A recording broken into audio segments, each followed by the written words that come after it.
Everyone, welcome to our channel Shubh study and मैं शैलजा शर्मा। आज आपके लिए लेके आई हूँ केमिस्ट्री के कुछ बेसिक टॉपिक्स। ओके, मैंने इस वीडियो में आपके कुछ हद तक बेसिक टॉपिक क्लियर करने की कोशिश की है। यदि आपको वीडियो अच्छा लगे तो please like, subscribe and share कीजिए ताकि हमारा भी कॉन्फिडेंस बूस्ट होता रहे और हमें लगे कि हाँ आप लोगों को समझ आ रहा है। और मैं इस वीडियो के लास्ट में कुछ क्वेश्चन भी करूंगी जिनके आंसर आपको करने हैं। तो चलिए स्टार्ट करते हैं हमारा आज का टॉपिक। आज का हमारे जो टॉपिक है वो केमिस्ट्री के बेसिक से रिलेटेड है। तो सबसे पहले हम बात करते हैं मैटर पे। मैं इतना सब कुछ आपको एक्सप्लेन नहीं करूंगी क्योंकि ये सब आपने पढ़ा है। बस मैं थोड़ा सा कुछ पॉइंट्स बस इनसे रिलेटेड बताऊंगी। बाकी डीप जो हमको जाना है वो किस पे जाना है, एटम, क्योंकि इसी से सारी केमिस्ट्री स्टार्ट हो जाती है, फिर इसी पे डिस्कस होता है। Okay, clear. चलिए तो स्टार्ट करते हैं। मैटर, मैटर क्या है? एवरीथिंग जो स्पेस को क्या करता है, ऑक्यूपाई करता है, प्लस जिसमें मास है उसको हम क्या कहते हैं, matter. Matter is everything that occupies space and have a definite mass is called matter. Okay, तो कुछ भी, मैं, आप, पेंसिल, बुक, ये सब क्या है, मैटर है। मैटर को हम टू टाइप से क्लासिफाई कर सकते हैं, physical and chemical. Okay, clear. Physical वाला मैं डीप में नहीं जाऊंगी। सॉलिड, लिक्विड, गैस, ये आपको पता है। सॉलिड में जो पार्टिकल रहते हैं उनकी कैसी अरेंजमेंट होती है, लिक्विड में दूर दूर और गैस में बहुत दूर दूर होती है। क्लियर। इनका फिक्स्ड शेप होता है, फिक्स्ड वॉल्यूम होता है, इनका फिक्स्ड वॉल्यूम होता है बट फिक्स्ड शेप नहीं होता, और इसका ना ही शेप फिक्स होता है और ना ही वॉल्यूम। क्लियर। चलिए स्टार्ट। मेन जो है हमारा ये chemical classification. Chemical classification two type से कर सकते हैं जिसमें कि प्योर सब्सटेंस और मिक्सचर्स के फॉर्म में। ओके, सबसे पहले प्योर सब्सटेंस जो है वो किसमें हो गए, एलिमेंट एंड कंपाउंड। एलिमेंट मैंने अपने फर्स्ट वीडियो में आपको बताया है, मैं उसकी लिंक नीचे डिस्क्रिप्शन बॉक्स में दे रखी है तो आप उसको भी देख सकते हैं कि एलिमेंट क्या होते हैं, जो सेम टाइप के मॉलिक्यूल से बने होते हैं वो क्या कहलाते हैं, element. And compound, group of two or more element. Clear. अब एलिमेंट जो है वो किससे मिलकर बना होता है, एटम से। ओके, मॉलिक्यूल्स एंड एटम्स से। क्लियर। तो अब जो हमको डीपली पढ़ना है वो किसके बारे में पढ़ना है, एटम के बारे में। यहीं से सारी केमिस्ट्री का जो है पूरा कॉन्सेप्ट स्टार्ट हो जाता है, एटम से। जैसे कि सबसे पहले हम एटम को ही डिस्कस करेंगे क्योंकि एटम क्या है, किसी भी सब्सटेंस की स्मॉलेस्ट यूनिट, उसको हम क्या बोलते हैं, एटम, या हिंदी में बोलेंगे परमाणु। किसी पदार्थ की सबसे छोटी जो इकाई होती है उसको हम बोलते हैं परमाणु। क्लियर आपको ये? ठीक है। तो अब जो परमाणु है उसके भी 3 पार्टिकल है। अब मैं ये आपको नहीं बताऊंगी किसने क्या डिस्कवर किया और कहाँ से किया है, क्योंकि ये सब आप 9th में पढ़ चुके हैं और आगे भी आपको पता होगा कि क्या कैसा है। मैं सिर्फ इनसे रिलेटेड आगे कॉन्सेप्ट आपको क्लियर करूंगी। ठीक है। तो जो एटम है उसके भी फंडामेंटल 3 पार्टिकल्स होते हैं और उन 3 पार्टिकल्स का नाम है electron, proton and neutron. Clear. अब ये जो है इलेक्ट्रॉन, प्रोटॉन, न्यूट्रॉन, इन पर भी क्या होता है, चार्ज होता है। क्लियर। कैसे चार्ज होता है, जो इलेक्ट्रॉन होता है उस पर नेगेटिव चार्ज होता है। क्लियर। प्रोटॉन जो होता है उस पर क्या होता है, पॉजिटिव चार्ज होता है, और न्यूट्रॉन उस पर कोई चार्ज नहीं होता है। क्लियर। ठीक है। अब देखिए कि ये जो प्रोटॉन और न्यूट्रॉन है वो कहाँ पाए जाते हैं, किसी भी परमाणु के नाभिक में कौन पाए जाते हैं, न्यूट्रॉन और प्रोटॉन पाए जाते हैं। और इस नाभिक के चारों ओर कौन चक्कर लगाता है, इलेक्ट्रॉन चक्कर लगाता है, जिस पर कौन सा चार्ज होता है, कौन सा आवेश होता है, ऋण आवेश, नेगेटिव। क्लियर। ठीक है। जहां इलेक्ट्रॉन चक्कर लगाते हैं उसे हम बोलते हैं शेल्स। उस पाथ को क्या बोलते हैं, शेल्स। तो ये शेल्स कितनी होती है, KLMN, 4 शेल्स होती हैं और आगे भी होती है OP वगैरह भी। ठीक है। यहाँ पे प्लेस नहीं था इसलिए मैंने बनाया नहीं है। क्लियर। तो अब यहाँ देखिए कि जो बाहर फ्री बैठा घूम रहा है उसी के अकॉर्डिंग सारी केमिस्ट्री चलेगी। इस इलेक्ट्रॉन का बहुत रोल है। क्या रोल है कि कोई भी एटम दूसरे एटम से क्यों दोस्ती करेगा, क्या है ऐसा जरूरी। तो पहले हम कुछ थोड़े से टॉपिक क्लियर कर लेते हैं अपने, जैसे कि एटॉमिक नंबर, एटॉमिक मास और वैलेंसी, वैलेंशियल, ये सब जब मैं नाम लूं तो आज आके आपको क्लियर हो। तो सबसे पहले हम एटॉमिक नंबर पे बात करते हैं। एटॉमिक नंबर क्या होता है, ठीक है। एटॉमिक नंबर क्या होता है, किसी भी एटम के न्यूक्लियस में प्रेजेंट प्रोटॉन का जो नंबर होता है उसको हम क्या बोलते हैं, एटॉमिक नंबर बोलते हैं। देखिए एक बात ध्यान रखिए, प्रोटॉन और इलेक्ट्रॉन, किसी भी एटम में प्रोटॉन और इलेक्ट्रॉन दोनों इक्वल नंबर में होते हैं। ठीक है, आई बात समझ में। लेकिन हम प्रोटॉन के बेस पे डिफाइन करते हैं। ठीक है, क्लियर। अब आप बोलोगे एटॉमिक नंबर है क्या, जैसे कि आपका रोल नंबर दिया गया है आपको और उस रोल नंबर के अकॉर्डिंग आप अरेंज हो, तो एक टेबल है, पीरियोडिक टेबल, जिसमें हमारे अर्थ में 118 एलिमेंट डिस्कवर हो चुके हैं और उनको प्लेस किया गया है उनके एटॉमिक नंबर के अकॉर्डिंग। क्लियर। तो इस एटॉमिक नंबर के अकॉर्डिंग सारे एलिमेंट को अरेंज किया गया है। तो क्या है वो atomic number, number of proton present in the nucleus of a atom is called atomic number. Clear. अब आते हैं एटॉमिक मास। एटॉमिक मास क्या है? न्यूट्रॉन और प्रोटॉन का सम क्या कहलाता है? Atomic mass. इसे एटॉमिक वेट भी कहते हैं, परमाणु भार भी कहते हैं, या ठीक है परमाणु द्रव्यमान कहते हैं। क्लियर, दोनों ही कहते हैं इसको। ठीक है, अब हम जो मेन बात करेंगे इस इलेक्ट्रॉन को लेके आगे चलेंगे, क्योंकि यही जो है सारे खेल खिलवाएगा कि क्या होता है। अब देखिए हम बात कर रहे हैं पीरियोडिक टेबल में। देखिए आपको ऐसे ब्लॉक बने होंगे जिनमें कुछ इस तरीके के एलिमेंट के नेम दिए गए होंगे और वो लिखे होंगे। ठीक है, अब ये जो मैंने एलिमेंट लिया है इसका नाम है सोडियम। क्या नेम है? सोडियम। अब आप बोलोगे मैडम सोडियम तो नेम है लेकिन Na सिंबल दिया है, तो इनका जो सिंबल लिए गए हैं किससे लिए गए हैं? लैटिन लैंग्वेज से लिए गए हैं। ठीक है, तो उसके अकॉर्डिंग इनका सिंबल डिसाइड किया गया है। अब आप इस पे गौर कीजिए, ये जो दिख रहा है ये क्या है? किसी भी एलिमेंट का क्या है? Atomic number. क्या है? Atomic number. और ये 23 जो है उसका क्या है? एटॉमिक मास है। क्लियर। हमको किससे मतलब है? जो सारा खेल खिलवाएगा वो कौन? Atomic number. इस सोडियम का एटॉमिक नंबर 11 है। इसका मतलब क्या है कि इसके पास कितने इलेक्ट्रॉन है? 11 इलेक्ट्रॉन है और 11 ही प्रोटॉन है। लेकिन हमको किससे मतलब है? इलेक्ट्रॉन से मतलब है। क्यों? क्योंकि ये जो क्लासेस है ये किसी एटम की क्लास है और इस क्लास में इलेक्ट्रॉन को फिल किया जाएगा। जैसे कि आपके स्कूल में रूम है और फिर एग्जाम टाइम रोल नंबर के वाइज अरेंज करके बच्चों का सिटिंग अरेंजमेंट होता है ना, सेम वैसे ही कि इलेक्ट्रॉन कैसे फिल होंगे उसके लिए भी एक पैटर्न डिसाइड किया गया। वो पैटर्न क्या है? वो पैटर्न है 2n²। क्या है? 2n²।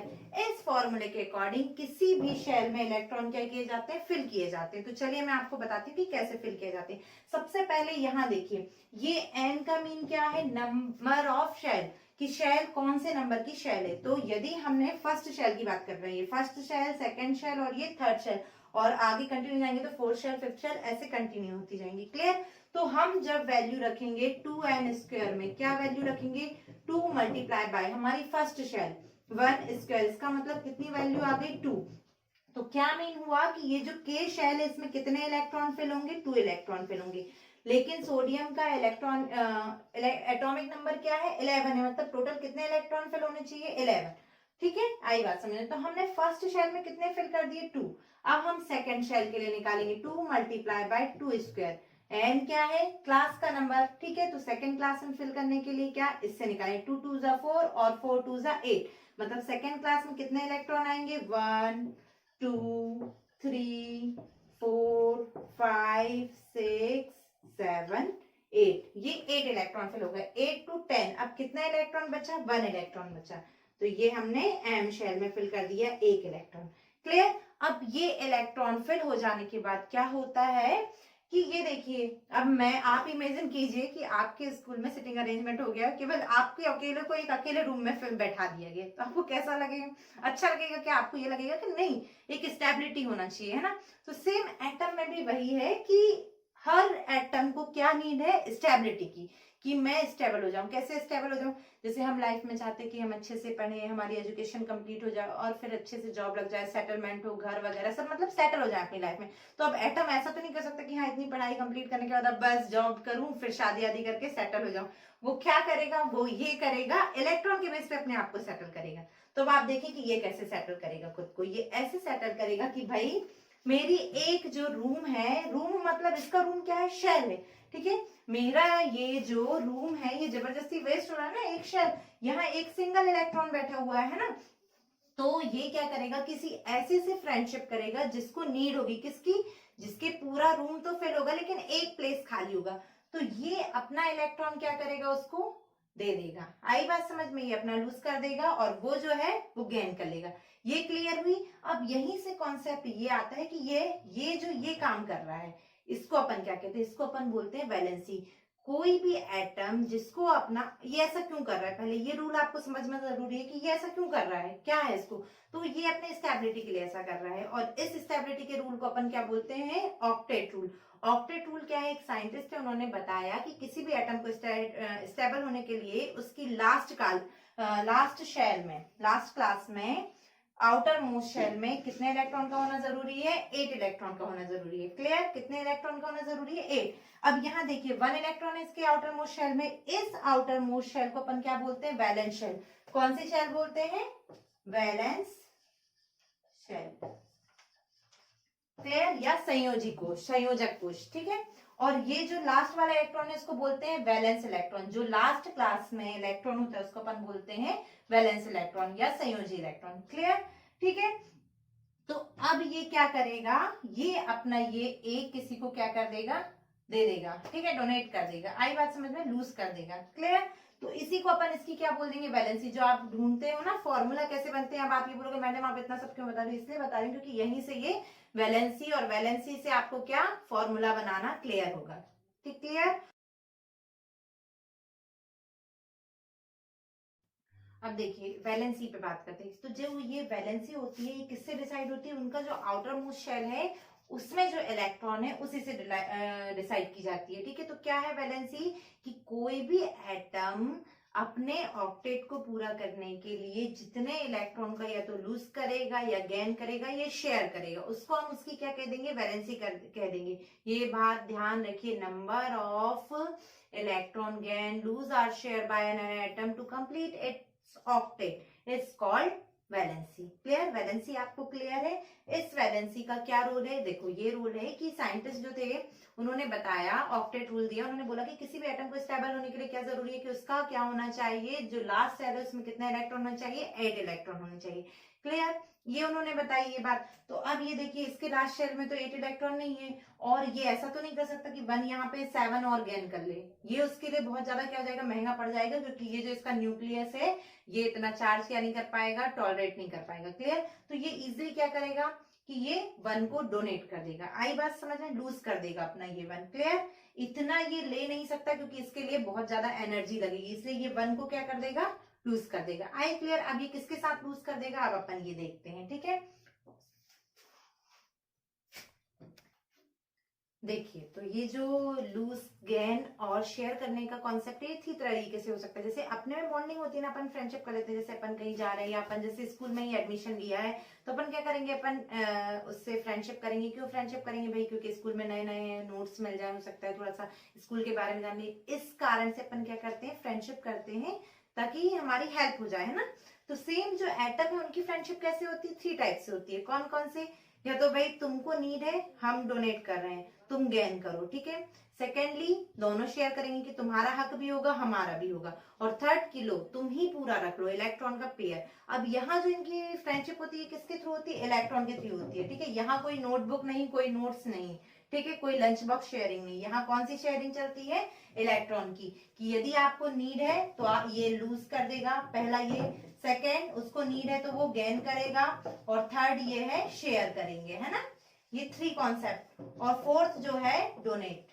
क्लियर, पूरा इलेक्ट्रॉन का पेयर डोनेट करेंगे। ये 4 टाइप के कॉन्सेप्ट से यहाँ पे क्या होती है, फ्रेंडशिप होती है। तो मैंने यहाँ 2 एग्जांपल लिए हैं। एनए की फिलिंग अभी मैंने आपको बताई थी, शेल्स बना के बताए थे, और कैसे फर्स्ट शेल में 2 गए थे, सेकंड में 8 और थर्ड शेल में 1 था। क्लियर, सेम ऐसे ही जो है क्लोरीन, क्लोरीन में क्या फिल होंगे, इलेक्ट्रॉन फिल होंगे। फर्स्ट शेल में कितने आते हैं, 2 आते हैं, ये बात याद रखिए। फर्स्ट शेल में 2, सेकंड शेल में 8, थर्ड में 18, फोर्थ में 32 and so on. Okay, clear, फॉर्मूले के अकॉर्डिंग। लेकिन मैक्सिमम कितने हो सकते हैं, किसी भी शेल में इलेक्ट्रॉन कितने हो सकते हैं, 2n²। ये मैक्सिमम नंबर ऑफ इलेक्ट्रॉन है। क्लियर आपको ये बात। तो चलिए इस पे बात करते हैं। क्लोरीन, सोडियम का मैं बता चुकी हूँ, क्लोरीन पे बात करते हैं। क्लोरीन के फर्स्ट शेल में 2, सेकंड में 8 और लास्ट में 7 है। क्लियर, मतलब इसका ऑक्टेट पूरा हो सकता है। क्यों, क्योंकि ये क्या है, 8 के नियर। ऑक्टेट का मतलब क्या होता है, 8। लास्ट क्लास में कितने इलेक्ट्रॉन होना, 8 इलेक्ट्रॉन होना। क्लियर, तो इसका पूरा हो सकता है क्योंकि 7 तो है इसके पास। अब ये तो नहीं कर सकता कि 7 के 7 ही लूज कर दे, ऐसा नहीं हो सकता ना। तो ये क्या करेगा, 1 किससे फ्रेंडशिप करेगा, उससे फ्रेंडशिप करेगा जिसके पास की 1 एक्स्ट्रा है। तो अभी तो इसको क्या दिख रहा है, सोडियम आपके सामने, सोडियम आपको दिख रहा है कि इसके पास क्या है, ये 1 फ्री है। तो ये इसको क्या करेगा, लूज कर देगा, और ये इसको क्या करेगा, क्लोरीन गेन कर लेगा। आई बात समझ में। तो क्लोरीन के कितने कंप्लीट हो जाएंगे, 2 8 8। आई बात समझ में। तो ये कि ये इसने 1 लूज कर दिया तो इसकी वैलेंसी कितनी हो गई, 1 हो गई। ये बात क्लियर। ठीक है, इसने कितना गेन किया, 1 गेन किया। अपने ऑक्टेट को कंप्लीट करने के लिए इसने कितना गेन किया, 1 गेन किया। तो इसकी वैलेंसी कितनी हो गई, 1। तो यही तो डेफिनेशन है कि कोई कितना लूज कर रहा है, गेन कर रहा है या शेयर कर रहा है, उसको हम उसकी क्या कह देते हैं, वैलेंसी कह देते हैं। तो आई होप कि आपको वैलेंसी क्लियर हो गई होगी, है ना। तो अब ये दूसरा कॉन्सेप्ट यहां से चार्ज का स्टार्ट होता है। ठीक है, चार्ज। जिसको आयन भी बोलते हैं ना, आयन, ये 2 टाइप के होते हैं, नेगेटिव चार्ज, पॉजिटिव चार्ज। ठीक है, क्लियर। नेगेटिव चार्ज कैसे आएगा पहले और पॉजिटिव चार्ज कैसे आएगा ये मैं आपको बताती हूँ। सबसे पहले ये देखिए, मैंने आपको बताया था कि किसी भी एटम में जितने प्रोटॉन होते हैं उतने ही इलेक्ट्रॉन भी होते हैं। तो यदि मैंने सोडियम का 11 लिखा है, नीचे क्या लिखे जाते हैं, एटॉमिक नंबर, और एटॉमिक नंबर को किसके बेस पे डिफाइन करते हैं हम, प्रोटॉन के बेस पे। ठीक है, तो कितने प्रोटॉन है इसके पास, 11 प्रोटॉन है, और 11 प्रोटॉन है इसका मतलब इलेक्ट्रॉन भी कितने हैं, 11 ही है। ये बात आपको क्लियर। तो चलिए, अब इसने 1 लूज कर दिया तो इसके पास कितने इलेक्ट्रॉन बचे, 10 इलेक्ट्रॉन। क्या लूज करेंगे, प्रोटॉन को लूज नहीं करेंगे, किसको लॉस करेंगे, किसको करेंगे, इलेक्ट्रॉन को। तो इलेक्ट्रॉन लूज करें तो कितने बचे, 10, और प्रोटॉन कितने हैं, 11। तो जो दबंग है, जो ज्यादा है, वो कौन सा है, पॉजिटिव चार्ज ज्यादा है, प्रोटॉन ज्यादा है। तो इस पर कौन सा चार्ज आ गया, Na पर प्लस चार्ज। आई होप ये जो Na प्लस माइनस आपको खाते होंगे, डिस्टर्ब करते होंगे, ये आपको क्लियर हो गया होगा कि क्यों पॉजिटिव चार्ज आ गया, क्योंकि इसने 1 लूज कर दिया। तो कौन ज्यादा रह गए, प्रोटॉन ज्यादा रह गए, है ना। इलेक्ट्रॉन 10 हो गए, प्रोटॉन 11 हो गए, तो इस पर कौन सा चार्ज आ गया, पॉजिटिव चार्ज। क्लियर ये। चलिए, Cl माइनस कैसे आया देखते हैं। यहाँ पे कितने थे, 17 इलेक्ट्रॉन थे, 17 प्रोटॉन, लेकिन इन्होंने इससे एक 1 गेन कर लिया, इससे इसने एक गेन कर लिया। ठीक है, तो अब यहाँ पे कितने हो गए, 2 8 8, तो कितना हो गया, 18 हो गए। इलेक्ट्रॉन कितने हो गए, 18 इलेक्ट्रॉन हो गए। तो यहाँ नेगेटिव किससे ज्यादा है, पॉजिटिव। 17 प्रोटॉन से कौन ज्यादा है, 18 इलेक्ट्रॉन ज्यादा है। तो इस कारण से यहाँ पे कौन सा चार्ज आ गया, नेगेटिव चार्ज। आगे बात समझ में। पॉजिटिव चार्ज जो रहता है उसको अपन बोलते हैं कैटायन, 2 टाइप के आयन में से, और जो नेगेटिव चार्ज रहता है उसको अपन बोलते हैं एनायन। आई होप ये आपको क्लियर होगा। यदि नहीं है तो प्लीज कमेंट बॉक्स में बताइए। और मेरा क्वेश्चन ये है कि किसी भी शेल में कितने maximum number of electron fill किए जा सकते हैं। ओके ओके, तो हमारा नेक्स्ट टॉपिक जिसका कि आप वेट कर रहे थे और जिसके लिए आपने रिक्वेस्ट भी की थी कि मैम प्लीज बेसिक पे थोड़ा सा वीडियो बनाइए, तो मैं आपके लिए लेके आ गई हूँ कि ये पूरा जो वीडियो है ये बेसिक पर ही है। और ये जैसे कि केमिकल फार्मूला बनाना आपको सीखना था, तो ये वो है। सबसे पहले आपको क्या करना है, आपको ये करना है कि फर्स्ट से लेकर 20 एलिमेंट, पीरियोडिक टेबल में जो 20 एलिमेंट्स है उनकी आपको क्या लर्न करनी है, वैलेंसी। लर्न करने की जरूरत नहीं है, जैसे अब आप ये कॉन्सेप्ट 2n² वाला फंडा सीख गए हैं ना, तो आपसे बन जाएगा। ठीक है, क्लियर। कि जैसे ही लिखा और आपको समझ में आएगा कि लास्ट क्लास में इतना, मतलब ये गेन करेगा, लूज करेगा या शेयर करेगा। क्लियर। तो आप वैलेंसी 20 एलिमेंट की लर्न करेंगे, आपका ये होमवर्क है। प्लस अब मैं आपको क्या सिखाती हूँ, फॉर्मूला बनाना। प्लस आपको क्या करना है, लाइन से 20 तक एलिमेंट को लर्न कर लेना है। ठीक है, hydrogen, helium, lithium, beryllium, boron, carbon and so on. Okay, clear. ये पूरा लर्न कर लेना है लाइन से, प्लस उनकी वैलेंसी लर्न करनी है। ठीक है, तो चलिए सबसे पहले हम केमिकल फॉर्मूला बनाना सीखते हैं। क्या करते हैं, किसका फॉर्मूला बनाने चलिए। सबसे पहले जो हम यूज कर रहे थे ये NaCl, NaCl, ये कैसे बना, ये फॉर्मूला ही तो एक कंपाउंड का फॉर्मूला है, लेकिन ये कैसे बना, कैसे बना बताते हैं कैसे बना।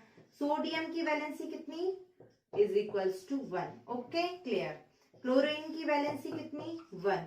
अब आपको करना है क्रॉस मल्टीप्लीकेशन। क्या करना है, क्रॉस मल्टीप्लीकेशन, तिर्यक गुणा। जब आप क्रॉस मल्टीप्लीकेशन करेंगे तो Na में कितना आ जाएगा, 1। लेकिन 1 हम लिखते नहीं है। ठीक है, ये बात ध्यान रखिए, जहां 1 जिसकी वैलेंसी उसको अपन को मेंशन ऐसे नहीं करना है। यहाँ कुछ नहीं लिखा, इसका मतलब क्या है, 1 है। क्लियर। नेक्स्ट फॉर्मूला में बनाना बताती हूँ आपको। Al2O3, ये कैसे बना। ठीक है, कैसे बना, सबसे पहले एल्यूमिनियम लिख लेते हैं। एल्यूमिनियम की वैलेंसी 3, ऑक्सीजन की वैलेंसी कितनी, 2। क्रॉस मल्टीप्लीकेशन करेंगे तो Al2 और O3, क्रॉस मल्टीप्लीकेशन में जो जिसके साथ आएगा वो उसके साथ लिखा जाएगा। क्लियर, इजी है ना।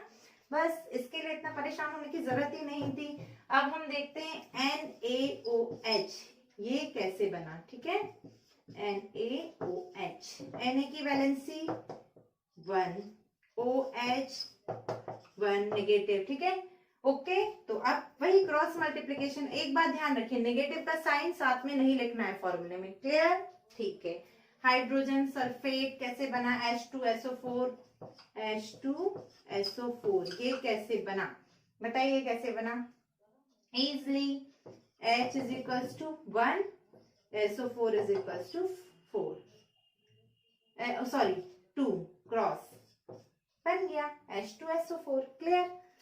ओके तो आज का क्वेश्चन सेशन, सबसे पहले तो जैसे ही आप मेरा वीडियो देखें तो आपको कमेंट करके आंसर देना, ताकि मुझे भी पता चले कि आपने वीडियो को वॉच किया है, प्लस आपको समझ में आया और आपका रिस्पांस मिल रहा है। तो पहला क्वेश्चन जैसे कि मैंने पूछा था कि किसी भी शेल में मैक्सिमम नंबर ऑफ इलेक्ट्रॉन कितने हो सकते हैं, ये आपको बताना है। सेकेंड क्वेश्चन है कि किस पार्टिकल के इक्वल प्रोटॉन होते हैं। ठीक है, क्लियर? थर्ड क्वेश्चन है which particle is discovered by Chadwick, Chadwick में कौन सा पार्टिकल डिस्कवर किया था। फोर्थ क्वेश्चन है आपका कि किसके न्यूक्लियस में न्यूट्रॉन नहीं होता है, किस एलिमेंट के न्यूक्लियस में न्यूट्रॉन नहीं होता है। Okay, thank you for watching, मेरे साथ बने रहिए, प्लस अपना ध्यान रखिए और नेक्स्ट वीडियो का इंतजार कीजिए। मेरे चैनल को यदि सब्सक्राइब नहीं किया, आपने फर्स्ट वीडियो देखना है तो प्लीज सब्सक्राइब कीजिए और शेयर कीजिए, प्लस लाइक भी कीजिए।